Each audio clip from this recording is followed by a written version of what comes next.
자, 지금부터 자본주의 사회주의 이해, 지난주에는 정치편, 오늘은 경제편을 다루겠습니다. 김장민 박사 화면 공유해 주시고요. 자료 띄워 주시고.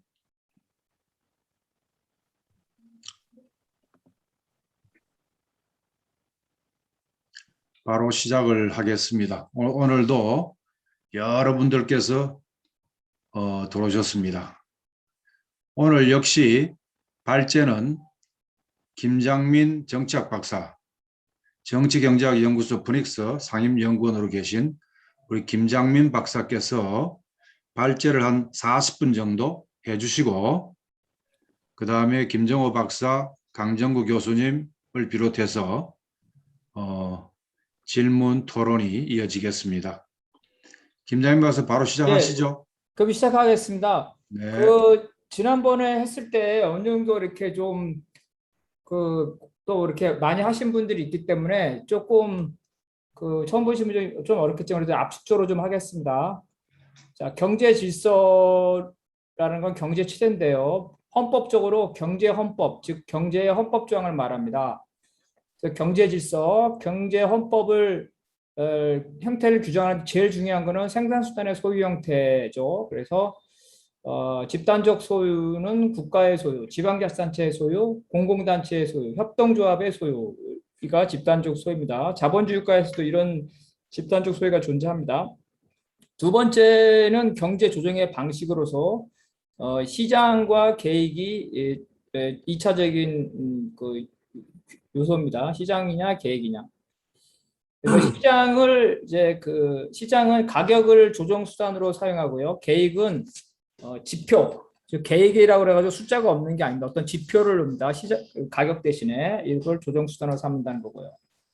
자본주의 경제 질서에서 일단 순수한 자본주의 경제 질서는 현실에 존재하지 않기 때문에 다 수정 자본주의입니다. 아담스의 자본주의는 존재하지 않습니다. 자, 수정 자본주의의 가장 일반적인 게 유럽형인데 사회적 시장 경제 질서라고 합니다. 우리 헌법도 대한민국 헌법도 사회적 시장 경제 질서입니다. 다만 헌법 내용은 유럽과 똑같지만 현실은 유럽보다 훨씬 떨어집니다. 이거에 대한 철학적 사상은 실질적 법치주의를 지향하는 사회적 법치국가, 사회국가, 즉 3인주의 복지국가 체제라고 생각하면 됩니다. 실질적 법치주의는 형식적 법치가 아니라 자유와 평등을 동시에 보장하는 그러한 내용적 법치를 말합니다. 이외의 원리는 개인이 최선을 다하면 전체의 복지도 증진한다. 우리가 이게 최대 다수의 최대 행복이라는 게 나오죠. 그래서 개인의 합이 전체다. 이렇게 하는 거고요. 또 지나친 평등은 오히려 전체의 부를 위축시킨다. 그래서 이런 재능의 자유로운 보장에 의한 경제적 불평등을 일정 부분 허용을 하고, 다만 그 문제는 복지를 통해서 보완하면 문제가 없다는 입장입니다. 그래서 또 이거는 이 경제에 대한 국가의 개입을 배제하는 게 아니라 오히려 자본주의 경제의 자유경제 이런 걸 하기 위해서 경제 질서에 대해서 국가가 오히려 개입을 합니다. 근데 내용을 개입하는 게 아니라 자본주의 경제, 자유경쟁이 잘 돌아가도록, 그다음에 자유경쟁에 의한 병폐를 갖다가 완화하도록 그 정도로 개입을 하는 겁니다. 그래서 자유경쟁 질서를 의식적으로 조정하고 통제한다. 미국에서 독점 자본을 쪼개죠. 이런 게 다 사회주의적인 정책이 아니라 자본주의적 정책입니다. 반독점 정책은. 그래서 이러한 논리에 의하면 오이켄이라는 사람이 철학적인 시존인데, 사적 소유는 폐해를 초래할 수 있지만 집단적 소유는 반드시 폐해를 초래한다는 게 이 사람들의 주장입니다. 그래서 사적 처분권을 보장하고 거기에 따르는 부작용은 권리 남용을 통해서 통제하면 되고, 생산수단의 사회화는 예외적인 경우에만 인정해야 된다. 이런 사회적 시장 경제 질서는 독일 기민당의 채택가 됐고요. 독일 3인당이 이거에 대해서 반발했습니다. 2차 대전 직후에 계획경제를 주장했는데 결국은 이 독일 기민당의 사회적 시장 경제를 받아들이면서 독일 헌법의 기본 내용이 됐습니다. 그래서 이거는 자유와 복지를 동시에 보장하는 거고요. 자본주의의 전제 조건, 자유경쟁을 복원하는 거고, 빈부격차는 사회적 임금을 통해서 완화시키는 겁니다. 그렇지만 이러한 구체적 내용도 시기별로 좀 다른데요. 48년에서 67년까지는 경제 질서를 형성하면서 상대적으로 경제에 대한 직접적인 개입은 자제했습니다. 그런데 1966년 이후에 장기 불황 이후에는 개입과 중앙 통제를 강화하는 케인즈적인 경제 정책. 여기서 케인즈적인 정책이라는 건 이제 수요 중심으로서 국가 재정, 국가 예산을 많이 투여하는 걸 말합니다. 그 다음에 67년부터 80년에는 오히려 더 국가의 개입이 더 강화됩니다. 그래서 가능한 경쟁을 하는데 필요할 경우에는 개입도 할 수 있다. 이렇게 되고 미시 결정은 개별 주체에게 맡기지만 중요한 거시 결정은 다 국가 정책으로 하게 됩니다. 그래서 여기서는 경제 성장과 가격 안정, 높은 고용 수준, 대외 경제 균형이라는 이러한 이 목표를 위해서 국가가 개입하는 겁니다. 그런데 1980년 이후에 점차 신보수주의가 되면서 소련이 붕괴되면서 이거는 이제 완전히 전 세계적으로 신자유주의의 광풍이 오게 됩니다. 두 번째 혼합경제입니다. 그럼 잘 보시면 경제 흐름 뒤에 나올 텐데 순수 자본주의, 수정 자본주의, 혼합경제, 그 다음에 사회주의 시장경제, 그 다음에 사회주의 교육경제 이런 형태로 나가는 겁니다. 그래서 혼합경제는 그 내용을 보게 되면은 자 일단은 생산수단의 소인데요. 사회주의 국가에서도 1차 산업이라든가 상업, 영세한 거죠. 영세 자영업자 이런 것들의 생산수단을 사적 소유를 완전히 근절시키지 못했습니다. 뭐 중국이나 북이나 소련의 헌법에서도 보면은 점차 이제 이거를 약화시켰죠. 그 집단적 소유는 사실 이제 불악의 소유에서 이미 많이 존재했는데 이거를 국가의 소유로 한 거. 여기서 국가의 소유라는 것은 전 인민적 소유를 말하는 겁니다. 경제 조정의 방식도 교환이죠. 근데 이 교환의 형태가 다양한데 어느 사회주의 계획 경제하더라도 자연 발생적인 시장을 근절할 수 없습니다. 그러니까 가상적 여러분 이제 시장은 자연 발생 시장과 선물 경제, 주식 이와 같은 자연 발생적인 아닌 시장으로 나눌 수 있는데 어떠한 사회주의 국가도 자연 발생적인 시장을 근절할 수는 없었습니다. 특히 소비재의 경우에 자연 발생적인 시장을 오히려 육성하고 지원하기도 합니다. 경제 계획은 역시 마찬가지입니다. 자본주의나 사회주의나 어디나 다 존재합니다. 다만 사회주의는 전면적인 경제 계획이죠. 그래서 계획 경제입니다. 자본주의에서는 경제 계획이라고 합니다. 그래서 다 이러한 것들이 다 있었고요. 그 다음에 사회주의의 경제 계획은 자본주의하고 다른 거는 명령적 계획이라는 거예요. 국가가 직접 개입한다는 거예요. 그래서 고스플랜 뒤에 나오는데 조선이나 쿠바나 전부 다 경제 계획법이 다 있습니다. 그래서 이런 경제 계획법을 통해서 국가가 구속력을 가지고 한다는 겁니다. 그런데 자본주의 국가에서도 이 전면적인 경제 계획은 아니지만 이 일부 경제 계획, 그러니까 계획 경제는 아니지만 경제 계획은 자본주의에서 빈번하게 하게 됩니다. 그 이유는 사회주의적 계획 경제에 대한 영향, 그 다음에 국가 재정이 즉 예산이 상당 부분을 함으로써 이 예산에 관한 수입과 지출에 관한 게 증가되기 때문에 경제 계획을 할 수밖에 없습니다. 그리고 컴퓨터가 발달함으로써 이러한 개정들이 가능하다는 겁니다. 중기와 장기가 있고 다 있습니다. 한국의 경제 계획은 되게 유명하죠. 4차에 걸쳐서 경제 계획을 했다는 겁니다. 그래서 아까도 나오지만 오늘날에 어떤 나라도 아담 스미적인 시장은 존재하지 않습니다. 그래서 자본주의가 승리하고 있다는데 냉정하게 말하면 자본주의가 승리하는 게 아니라 역사적으로 보면 사회주의가 승리하는 과정이다. 애덤 스미스의 그런 시장이나 그런 국가는 세상에 존재하지 않습니다. 그런 자본주의에 처음에 했던 것들은. 그리고 이제 공공재의 경우에는 항상 시장 실패가 존재하기 때문에 경제 계획을 필요합니다. 자본주의 국가에서도 공공재는 개인에게 할 수가 없습니다. 그래서 이러한 것들은 완전 경제 체제라는 게 불가능한 거죠. 그 다음에 시장이 제대로 작동이 되고 완전 경제가 하더라도 이 사회에 빈부격차가 너무 심하면 국가가 이제 경제 계획을 개입할 수가 없죠. 그리고 완전 경쟁이라는 건 현실에 존재하지 않는 추상적 모델이기 때문에 이거를 조정하려는 경제 계획이 필요합니다. 다시 말해서 아담 스미스의 보이지 않는 손이라는 것은 현재 어떠한 자본주의 국가에도 존재하지 않습니다. 그리고 더군다나 이 그 모든 국민들이 모든 시민들이 유권자가 되면서 모든 시민에 대한 복지를 생각할 수밖에 없기 때문에 모든 경제는 내용적으로 성장과 발전, 균형, 완전 고용, 가격 안정, 국제 수지 균형이라는 내용적인 거를 국가가 관찰해야 되기 때문에 자유시장, 완전 자유경쟁은 불가능한 상태입니다. 자, 단기형 혼합형은 그러니까 자본주의 경제에서 단기적으로 단순한 그 경제 계획이 아니라 계획 경제 수준으로 가는데 이건 전시 자본주의나 파쇼 체제에서 발견이 되는 겁니다. 그래서 이러한 그 혼합 경제를 일부 사람들은 자본주의 시장 경제와 사회주의 계획 경제가 양쪽에서 접근하는 거다. 그래서 수렴할 거다. 그래서 경제 체제 수렴론을 주장하고 있는데 그거에 대해서는 그 잘못 이해하고 있는 게 경제 체제, 경제 질서는 재화의 지배와 가치 분배에 대한 의사 결정, 즉 권력 관계라는 거예요. 권력 관계, 계급 투쟁이라는 거. 그렇기 때문에 서로 유사하지는 그런 부분은 있겠지만 양 체제가 종국적으로 수렴하지 않는다. 이거는 경제 주체의 의식적인 실천, 그 계급 투쟁과 관련되기 때문에 이와 상관없이 자동적으로 경제적 관점에서 수렴한다는 것은 이건 현실과 동떨어진 판단입니다. 혼합 경제 사례는 이제 독일 그 바이마르 공화국, 그러니까 그 히틀러가 나오기 직전에 여기에 이렇게 있었던 거고요. 그래서 토지 개혁과 사기업, 그다음에 자, 혼합 경제에서는 우리 헌법에도 경제 자문회가 있는데 국가 경제 평가, 즉 경제에 관한 계획을 하는 그 심의 기구가 있습니다. 이런 것들이 다 있었다는 거고.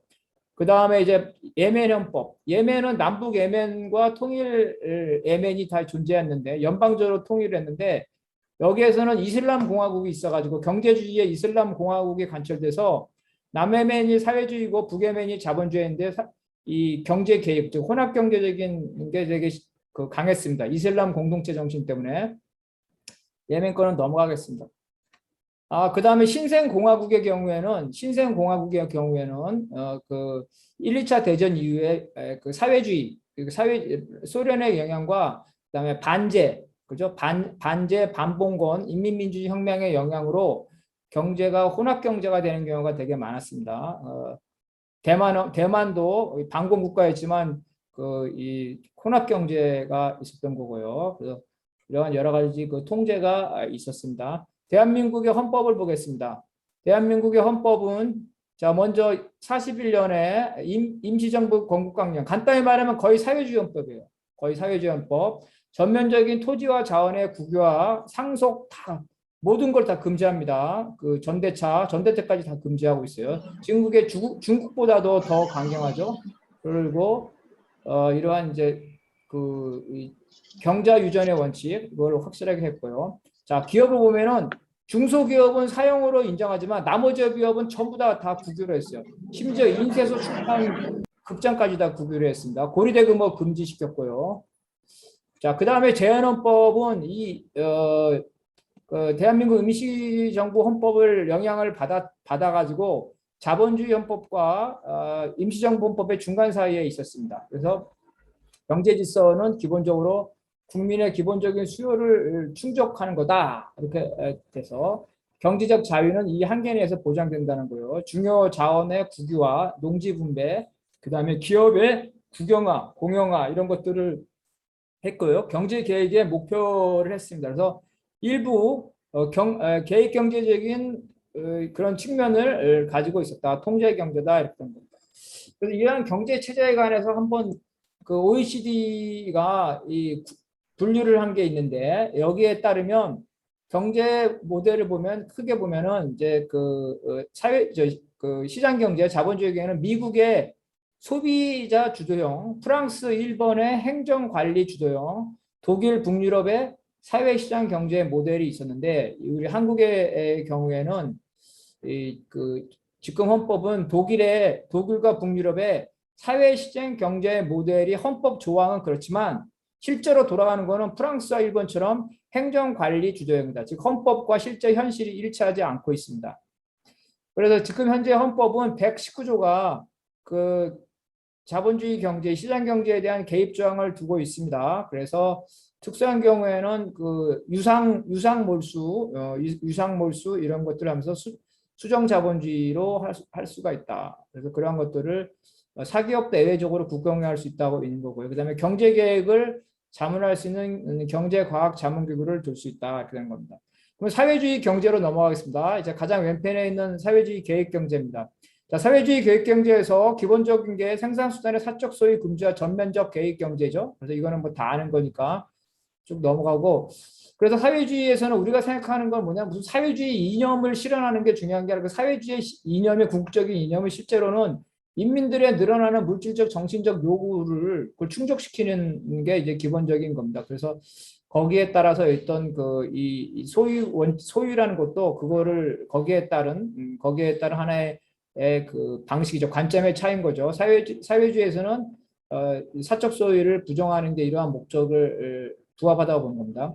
그래서 계획 경제를 보게 되면 쿠바나 이제 그 조선국도 있는데, 자, 기본적으로 보면 쿠바의 법을 보겠습니다. 계획 경제라는 건 뭐 중앙 집단에서 예비 목표를 정합니다. 그래서 여기에 따라서 초안을 만들어서 경제기획부에 보내면 여기서 각급 생산 단위에게 초안을 내고, 이 각급 생산 단위들이 이 초안에 필요한 원자료를 산출해서 다시 중앙에 제출해서 여기에서 결정을 하면 이게 승인되면 이제 구속력을 가지는 겁니다. 뒤에 나오는데 이러한 쿠바는 이제 그 소련식하고 똑같은데 조선, 북의식은 조금 다른 게 밑에 하부의 입장을 좀 더 강하게, 그러니까 처음부터 여기서는 보면은 처음에 시작할 때 그 중앙에서 통제 숫자 예비 계획 목표를 정하는데, 이거를 하기 전에 그 북의 경우에는 밑으로부터 그 조건을 받습니다. 처음부터 밑에서의 조건을 고려를 해서 위에서 예비적으로 나온다는 게, 이게 그 부분 조금 차이가 나요.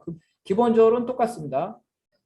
그 다음에 사회주의 계획경제에서 발생하는 것들, 아까 똑같이 말했죠. 자연 발생적인 시장, 그죠? 그 다음에 자, 사회주의는 개인 소유를 부정하는 게 아니에요. 착취 목적이 아닌 개인 소유는 허용을 합니다. 그 착취 목적이 아닌 개인 소유가 뭐냐? 개인의 소비재, 집, 이런 거죠. 두 번째는 소비재가 아니더라도 일정한 소경영, 텃밭 경영, 이런 건 착취 목적이 아니죠. 자기를 위해서 사용을 하는데 거기 잉여가 나면은 그걸 처분을 하는 거죠. 그 처분을 허용하는 거예요. 그래서 사회주의 사회에서도 개인 소유를 허용한다. 심지어 소련에서는 개인의 사기업, 조그만 영세 소기업까지도 헌법상에 다 허용을 합니다.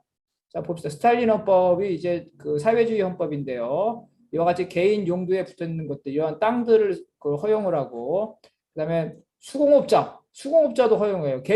소규모 개인 경제, 상인 이런 것들을 허용한다는 거니까 남을 고용해서 착취하는 게 아니라 자기 혼자나 가정 노동을 통해서 하는 아주 영세한 그 수공업자, 개인 경제, 이거는 허용한다는, 왜? 이건 타인의 착취를 목적으로 하는 게 아니기 때문에 그렇다는 거고. 1977년 발전된 사회주의 헌법이죠. 여기에서도 보면 개인 및 그 안락, 주택, 그 다음에 저금의 개인 소유를 보호하는 거죠. 상속도 보호하고, 그 다음에 법률에 따라서 필요한, 그죠?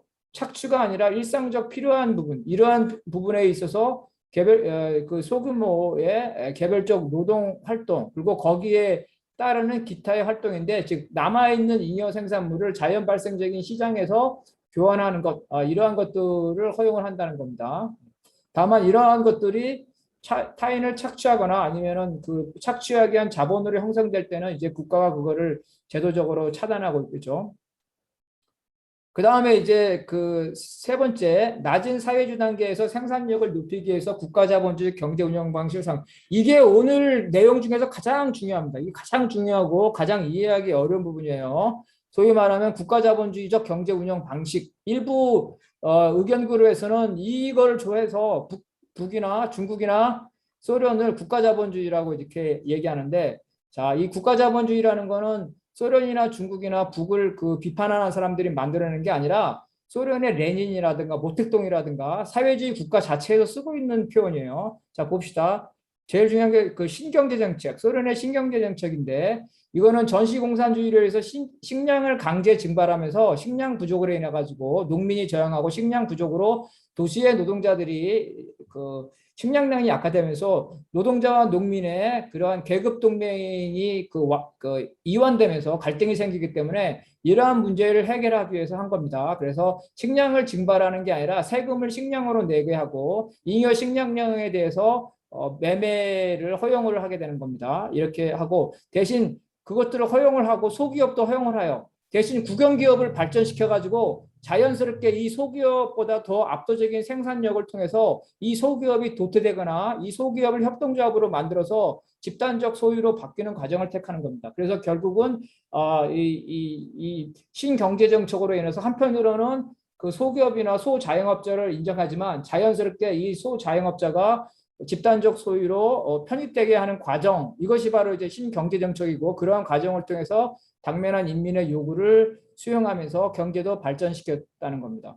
그래서 이러한 방식, 즉 국가가 자본가처처럼 어떤 자본가적인 요소를 허용하고, 심지어 국가가 자본가처처럼 국영기업을 육성하고 운영하는 방식, 이런 거죠. 그래서 레닌이 이러한 것들을, 이러한 저서를 통해서 신경제 정책의 본질은 국가 자본주의라는 경제 운영 방식이다, 이라는 겁니다. 경제 운영 방식.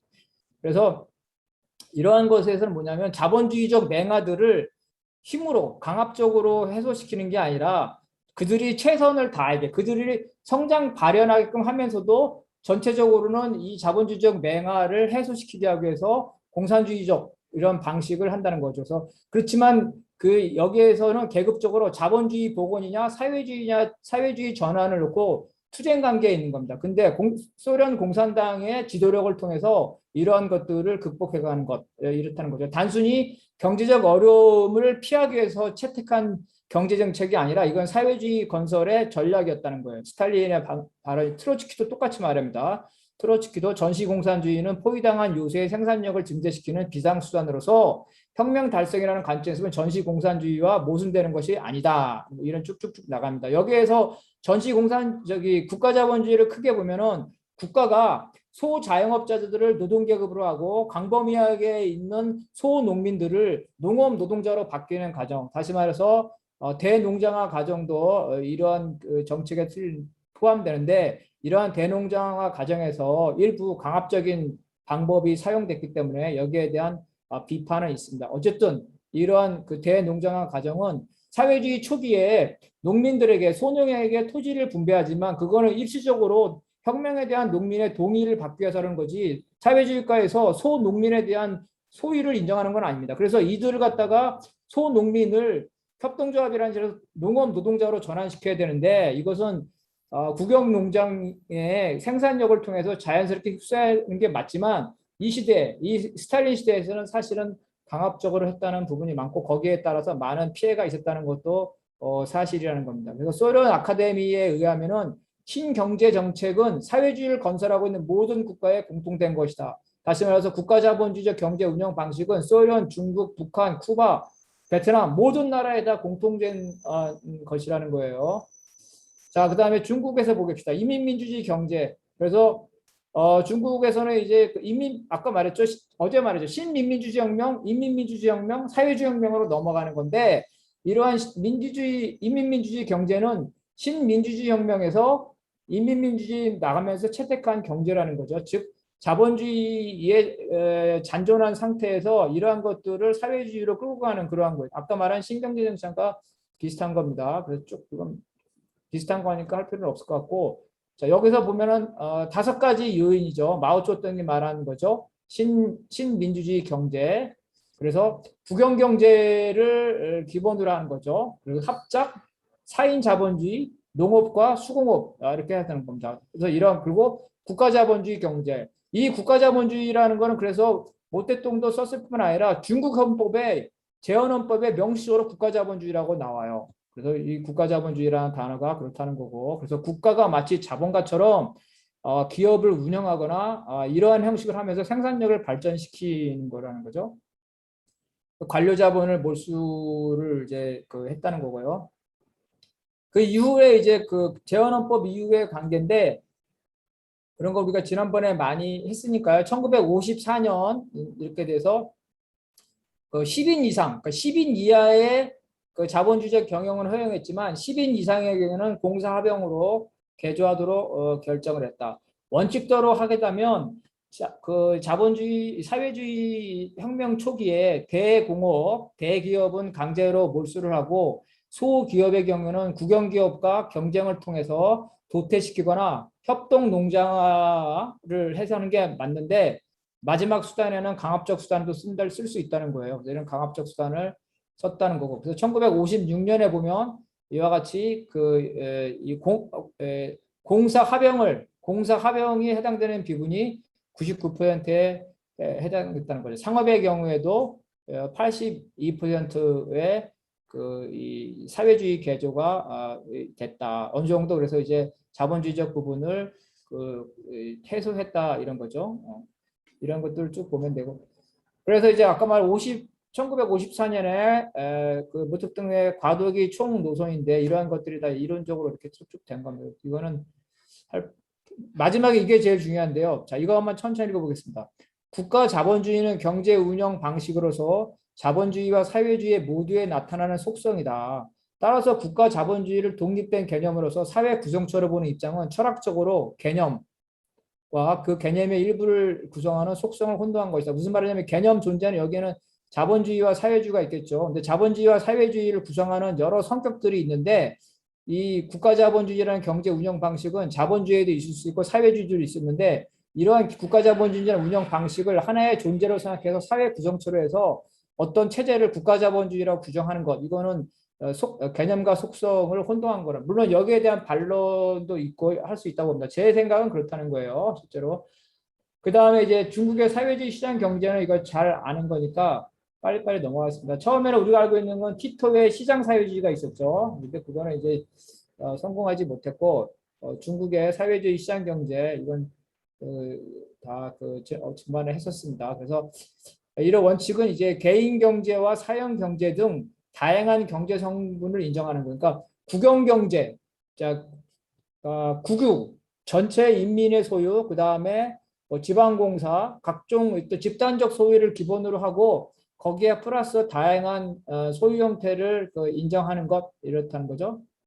그래서 자 분배에도 노동에 따른 분배를 기본으로 하지만 기타 다른 분배를 인정한다는 것, 즉 자산소득에 의한 분배, 주식 이런 것도 다 인정한다는 거죠. 그 노동 외에 소득과 부의 축적을 보장했다. 다시 말해서 어느 정도의 빈부격차나 이런 것들을 이제 허용을 한다는 거죠. 등소평이 말하기를 사회주의가 이론적으로 아무리 훌륭하더라도 사회주의를 신봉하지 않은 사람을 설득하려면 우리가 발전해야 돼.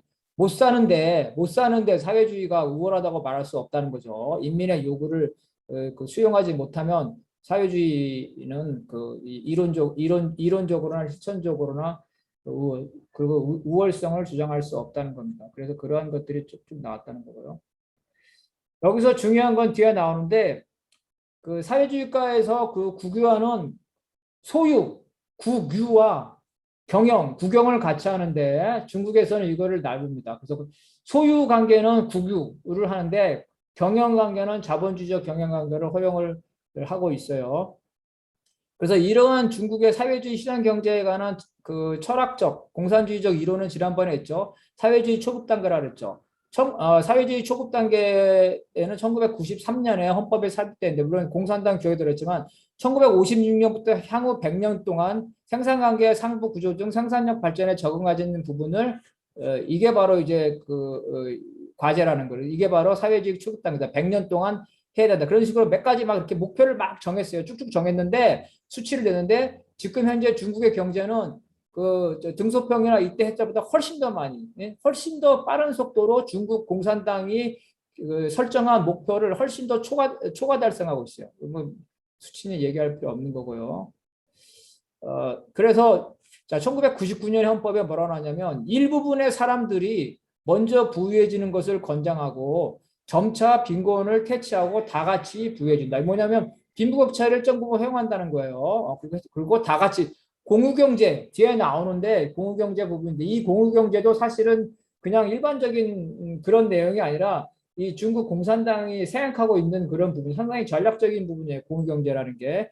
그래서 등쇼평이나 중국 공산당에는 선부정책, 일부가 먼저 부유해지는 거, 빈부격차를 허용하죠. 그래서 불균형 성장론을 인정한 겁니다. 그런데 이게 불균형이 심화되니까 이제 후진타오 시대에 와서 공동부유론, 공유경제, 시진핑은 공유경제를 주장했다는 거죠. 그래서 이러한 것들을 한다는 거고요. 기본적으로 다 보는 거고 물권법의 내용을 보겠습니다. 물권법에 이제 2007년에 그 물권법을 통과시켰는데 간단히 말하면 토지를 제외한 생산수단에 대한 사유를 인정했어요.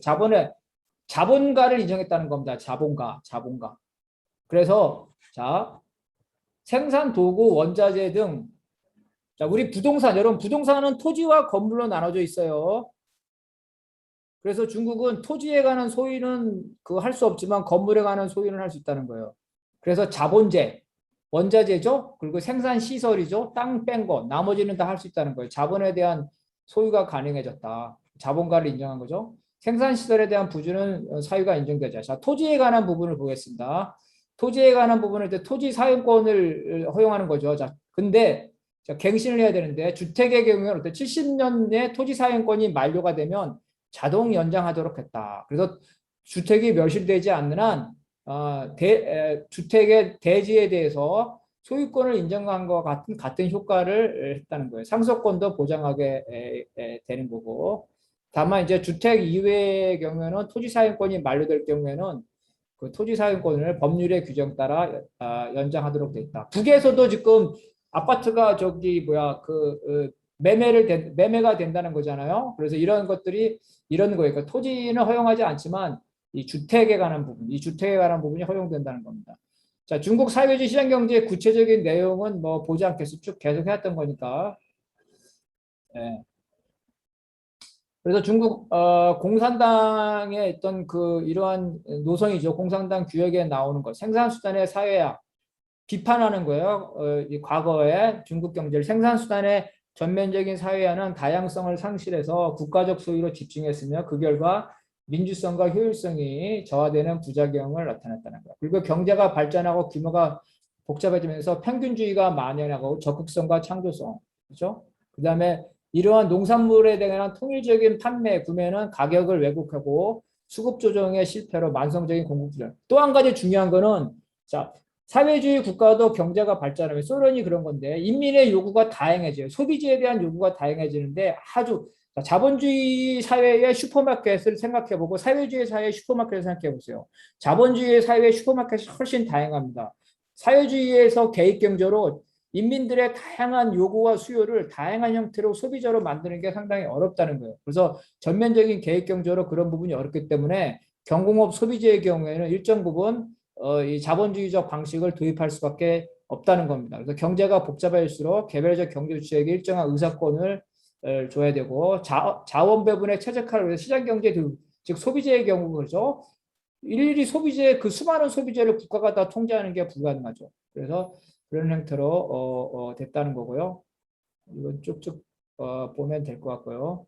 그래서 일정 부분의 개인 기업의 그 허용 뭐 이런 거죠. 이런 것들은 그 다 인정된다는 거죠. 그래서 과거에는 그 배급 형태로 됐던 내구재, 그러니까 단순한 소비재가 아니라 내구재 생산재까지도 상당 부분 상품으로 공급됐다. 그렇게 해서 가만 놔두는 게 아니고요. 애외적으로 개입을 합니다. 원자재가 매우 부족할 때, 일시적일 때, 그때는 국가가 개입을 하게 된다는 겁니다. 아까 말한 것처럼 국영기업을 국유기업으로 전환해서 소유권과 경영권을 분리했다는 거죠. 그래서 경영 청구 책임제, 경영 청구제. 경영자가 국영기업이 자기 스스로 한다는 거예요. 이것도 북도 이제 이런 부분으로 많이 나가고 있습니다. 그래서 예를 들어서 이제 뭐 북의 경우에는 기업뿐만 아니라 일부 군대나 이런 경우도 그 자기의 생산과 소비를 자기가 책임지게 하고, 그래서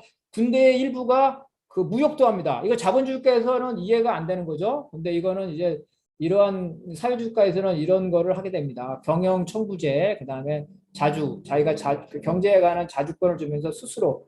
자본주의국가에서는 국가에서 그 돈을 줘가지고 군대를 운영하잖아요. 근데 이제 북이나 이런 데서는 그러지 않은 경우가 있어요. 군대도 스스로 자기를 운영하고 수급하기도 하는 이런 것들이 다르다는 거죠. 그래서 자, 기업이 책임지던 연금을 사회보장. 여러분이 잘못 알고 계시는 게 사회주의 국가는 국가가 인민의 복지를 국가가 책임지지 않아요.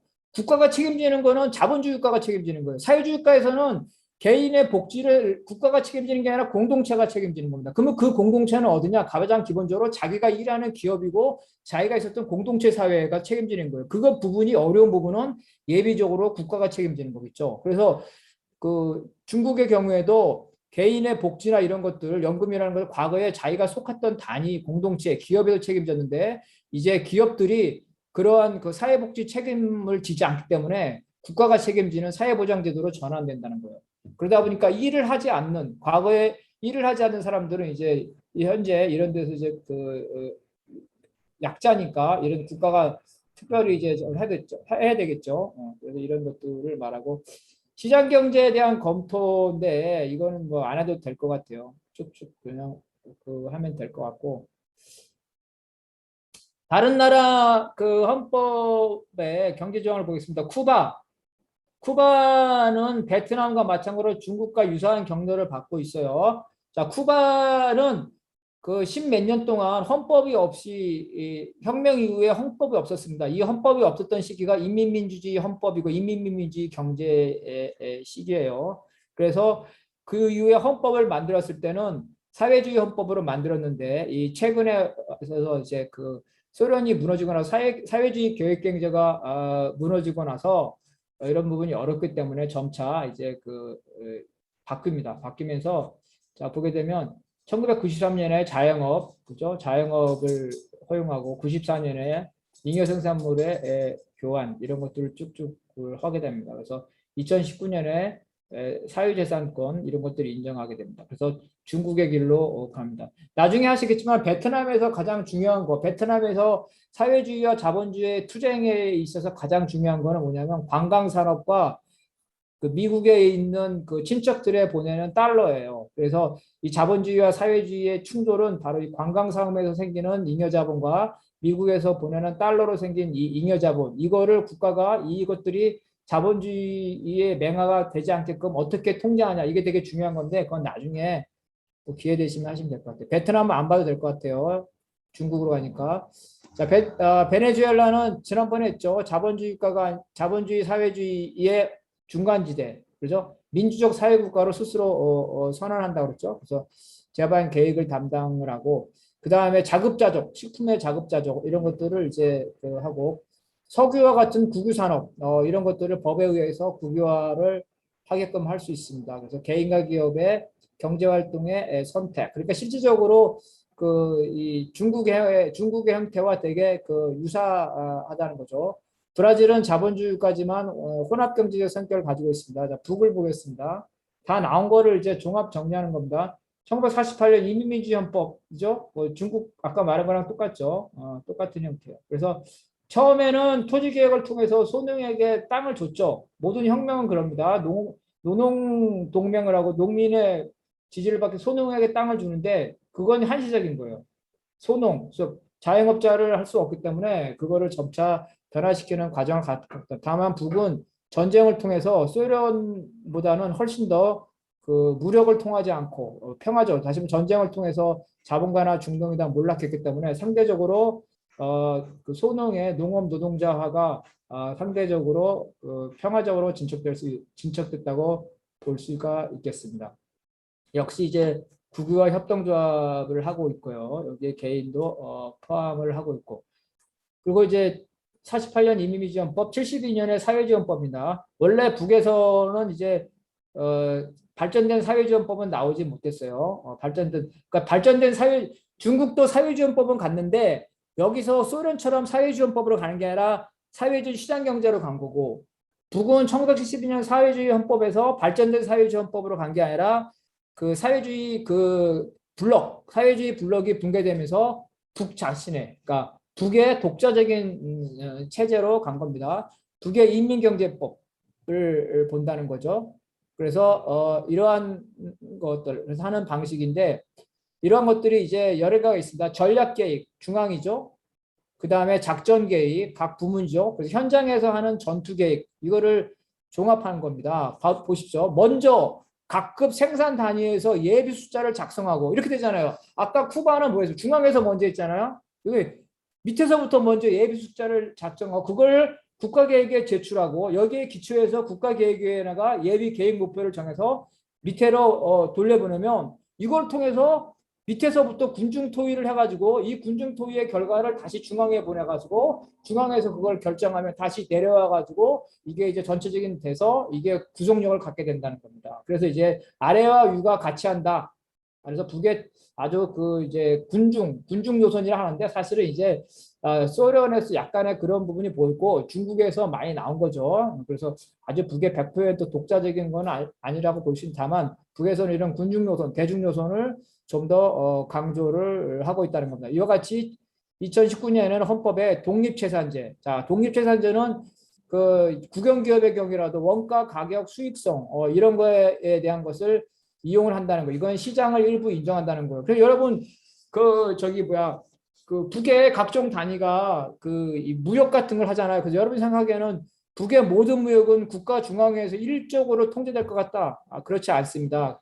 북에서 다양한 그 단위들이 독자적으로 무역 같은 걸 하고 있습니다. 그래서 일부 말에 의하면 우리가 아는 사람 말에 의하면 그 중에는 관료도 있고 뇌물도 받고 다 그런답니다. 그래서 이러한 것들이 이제 그뭐 있겠죠. 그래서 북에도 관료가 있고 뇌물도 있고 다 있답니다.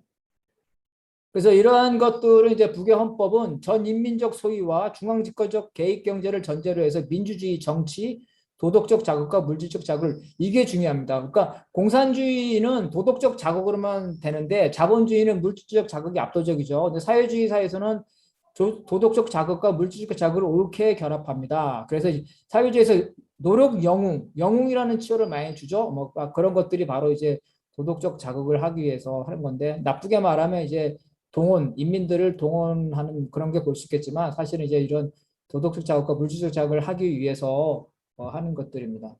그래서 대외협력 주체로서 사회협동조합을 추가했다는 거죠. 무역의 주체로서 국가만 아니라 협동조합, 그죠? 그 다음에 기업 합영, 이런 특수경제. 제가 시간이 있으면 제가 그 개성, 그 다음에 금강산, 신의주 경제지구법 이런 것까지 제가 다 분석을 해놨어요. 그래서 제가 쓴 그 연방제와 통일방안이라는 책을 보면은 다 나오는데 신의주는 홍콩하고 똑같아요. 법으로만 보면은 특수경제지대 완전히 자본주의를 인정합니다. 50년 동안 이런 식으로 해서 점차 그 북도 중국의 사회주의 시장 경제라고 하지는 않지만 나름대로 이제 그런 것들을 머릿속에 염두에 가면서 하는 겁니다. 생산수단의 공유의 주체를 협동단체 이외의 사회단체로 확장했다는 거예요. 소련이나 중국에서는 이제 주식회사라는 부분을 표현을 일부 했는데 북에서는 그런 표현을 안 하지만 협동단체 이외에 사회단체라는 것을 공유의 주체로 인정했다는 거예요. 그래서 주식회사에 대한 관점이 많습니다. 그 막스주의에서도 주식회사를 긍정적으로 즉 사회주의로 넘어가는 초창기 형태로 보는 관점도 있고 그렇지 않은 뭐 관점도 있는데 어쨌든 개인이 아닌 사회단체의 부분을 소유의 형태로 인정했다는 거. 그 다음에 대상을 과거에는 불임짐승 농기계로 했는데 고깃배 이랬는데 그게 아니라 배로 고쳤다는 무슨 말이에요? 조그만 배가 아니라 큰 배까지 한다는 거예요. 그죠? 그래서 텃밭도 과거에는 협동농장원의 텃밭 그런데 그걸 빼버리고 이렇게 텃밭을 확대했다는 거예요. 그래서 중국의 사회주의 시장 경제하고는 턱도 없이 부족하지만 북도 이렇게 그런 부분, 자연 발생적인 시장 부분과 일정한 부분에 착취의 목적이 아닌 개인적 소유와 이런 부분을 인정하고 있다. 제 개인적으로 볼 때 그 북도 지금 전시공산주의지 북미 관계가 해소가 다 되면 사실상 제가 볼 때는 그 이 중국처럼 될지 아닌지는 모르겠지만 상당 부분의 그 중국의 형태를 그 일정 부분 그 저기 받아들일 수밖에 없는 그런 상황이고 그런 걸 다 알기 때문에 북도 신의주라든가 이런 통해서 제한적으로 그런 속에서 그런 실험 같은 거를 이제 하려고 그 노력을 합니다. 자, 개인 소유도 봅시다. 개인 소유. 국민들의 개인적이고 소비적인 목적을 위한 개인 소유는 노동에 의한 사회주의 분배와 국가와 사회의 추가적 혜택으로 이루어진다. 그죠? 텃밭 격리를 비롯한 개인 부업 격리에서 나오는 생산물과 그 밖에 합법적인 격리 활동을 얻은 수입도 개인 소유에 속한다. 여기에 대한 상속도 인정하는 거고, 그죠? 그리고 자연시장도 인정한다. 이 말은 뭐냐면 오로지 노동에 의한 분배가 아니라 노동 이외에 대한 그러한 것도 인정을 한다는 겁니다. 자, 그리고 이제 이게 마지막에 이 도표인데요. 도표를 보기 위해서는 제가 이거를 좀 줄이겠습니다. 잠깐만 기다려 보세요.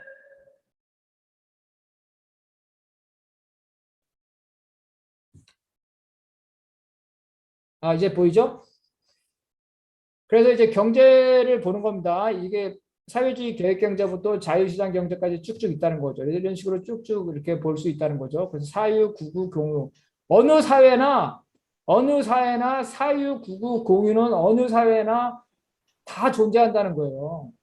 어느 쪽이 맞냐는 거죠. 어느 쪽이 많고 어느 쪽이 압도적이고 지배적이라는 거죠. 그래서 집단적 소유와 개인 소유를 완전히 대립적이고 단절되려고 보는 거는 옳지 않다. 시장과 계획도 마찬가지라는 거죠. 어느 사회에서도 시장을 완전 부정한 사회였고 계획을 완전히 부정한 사회는 없다는 거예요. 그래서 계획의 정조도 다 다르죠. 쭉쭉 계획 경제는 전면적 계획, 그죠? 자본주의 사회도 다 계획이 있고, 그다음에 이제 지표, 조정 방식, 가격이죠. 가격 이런 건데, 자, 사회주의 사회에도 시장이 전면 부정할 수 없기 때문에 자연시장에는 가격이 존재하겠죠. 이런 거죠. 그다음에 국제관계도 이렇게 쭉 보시게 되는 거. 나머지 자, 일단 여기까지 하겠습니다. 네, 감사합니다.